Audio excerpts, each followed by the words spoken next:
मेरे बचपन में मुझे कोई रस न था कि बाजार जाऊं, कि किसी के घर जाऊं, कि किसी के भोज में जाऊं, कि किसी के घर शादी में जाऊं। मेरे घर के लोग स्वभावतः परेशान होते थे। वो मुझे ले जाना चाहते, वो मुझे घसीटते। मैं कहता ठीक है, घसीटते हो तो चलता हूं, लेकिन वहां जाके खड़ा हो जाता। लोग पूछने लगते क्या बात है। फिर घर के लोग मेरे समझ गए कि इसको ले जाना ठीक नहीं, और उल्टी झंझट खड़ी होती।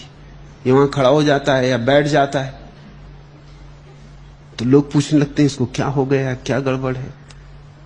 वो मुझे ले जाना छोड़ दिए।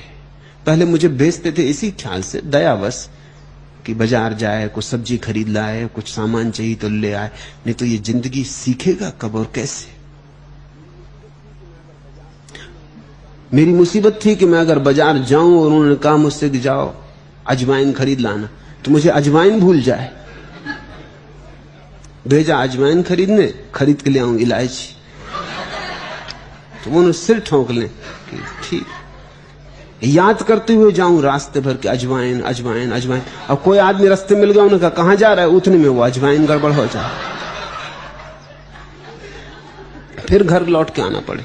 धीरे धीरे उन्होंने मुझे भेजना बंद कर दिया, या मुझे लेने सामान भेजे। तो मुझे कोई रस ही नहीं था उस बात में, मैं उस झंझट में पड़ना भी नहीं चाहता था। जैसे वो मुझे भेजेंगे जाओ केले खरीद लाओ, तो मैं जाऊं केले के दुकानदार से पूछूं सबसे कीमती और अच्छा केले कौन से।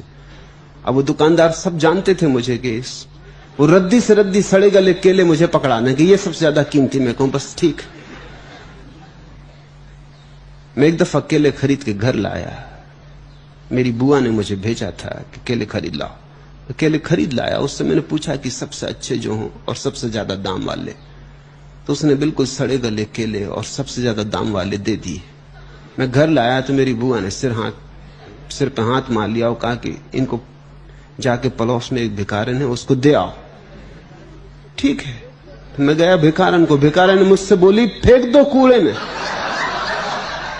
इधर कभी इस तरह की चीज मत लाना। मैंने कहा ठीक है, मैं कूड़े में फेंक आया। धीरे धीरे घर के लोग समझ गए कि ये, और मुझे पहले से पक्का पता था कि आखिर में मुझे क्या करना है, कुछ नहीं करना है, तो अभ्यास भी क्यों करना। ना करने का अभ्यास कर रहा था। फिर तो ऐसी बात आ गई कि मैं घर में बैठा रहता, मेरी मां मेरे सामने बैठी और वो कहे यहां कोई दिखाई नहीं पड़ता, किसी को सब्जी लेने भेजना है, और मैं सामने बैठा हूं। वो कहे यहां कोई दिखाई नहीं पड़ता। मैं कहूं दिखाई तो मुझे भी कोई नहीं पड़ रहा।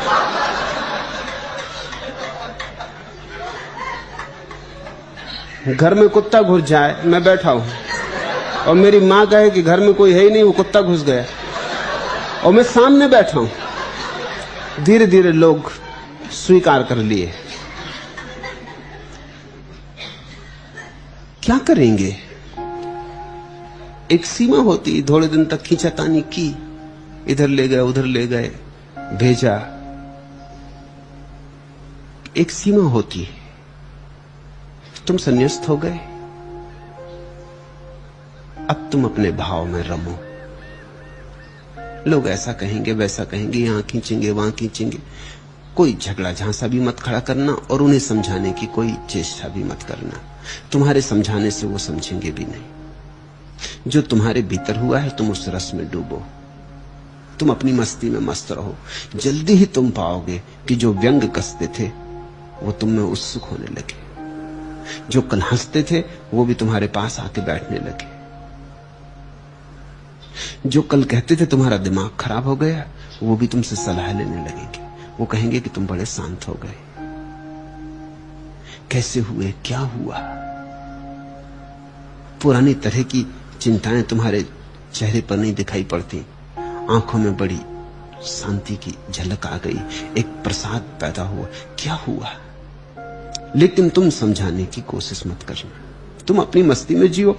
अब अगर उनको चिंता लेनी है तुम्हारी मस्ती से तो ये उनका निर्णय है, कोई किसी को चिंता लेने से नहीं रोक सकता।